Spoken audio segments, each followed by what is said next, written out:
Ayan, papunta na ho kami dito sa Arbisen kay Kuya Benny. Dating hindi natuloy nun. Ngayon, pagsusumikapan na ho nating maayos tong schedule nito tapos makapag-set ng harvest ng 2 araw para matapos na siya. Ganyan lang po. Ayan, stop na itong binawasan namin kay Apong Sting eh. Nagpasok siya ng tubig para makondisyon tong isda.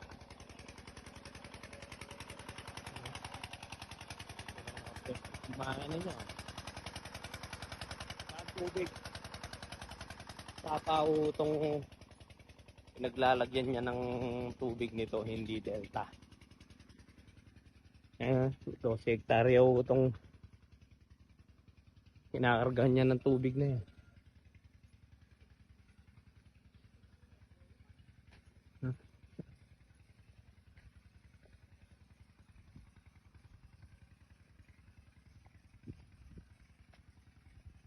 Wala nito siya.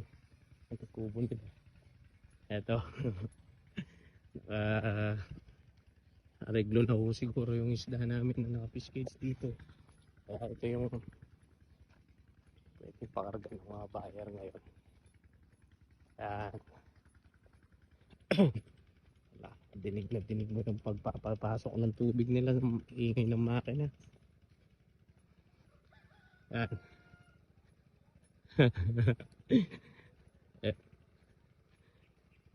Tulay na release na naman. Ayan, dito pa dadaanin yung isda. Sa kanila pala to. Ito yung yan. Oh. Tapos to.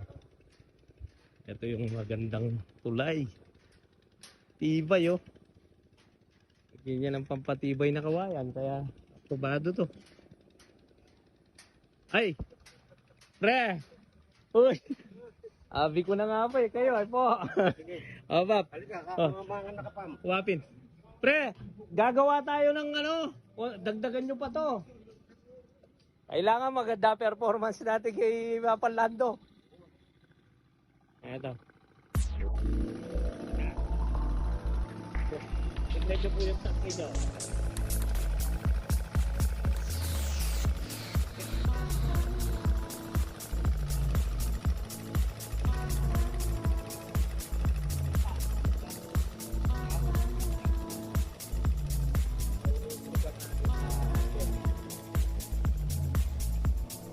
Actual proseso ng pag-harvest.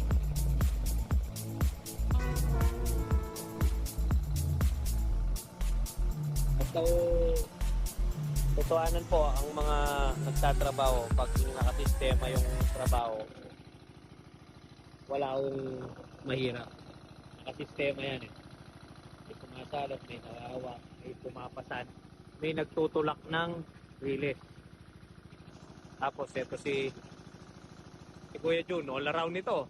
Ay Kuya Benny. Ganyan lang. May edad na ho si Kuya Benny pero may matigas pa talaga magbuhat.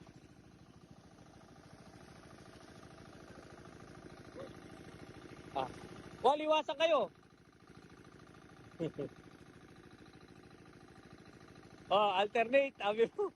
Sinyalan mo. Alternate daw. Iwasan daw, sabi nga.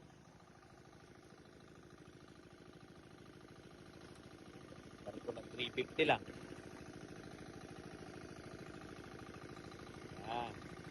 Sundan mo natin itong mga trabaho.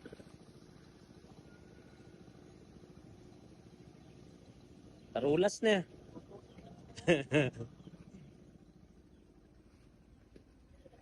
Ayan.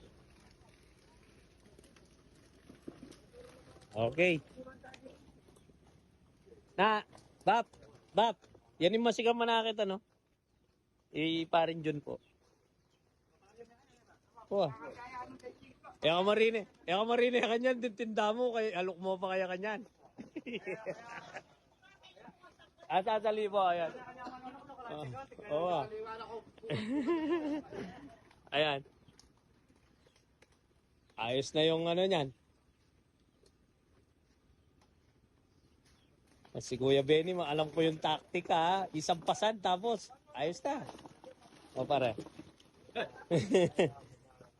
Eh yung kay pare na 350. Wala, lalawanan na ako. Kukunan mo kang kano, mabi ako makanyan. Ali, sabi ko di nang kaya. Ano po, in total na. Oh. 350 po kanyan. Ayan. Nagkukwentahan kami ni tita. Ayan, papakita ko. Go, go, go.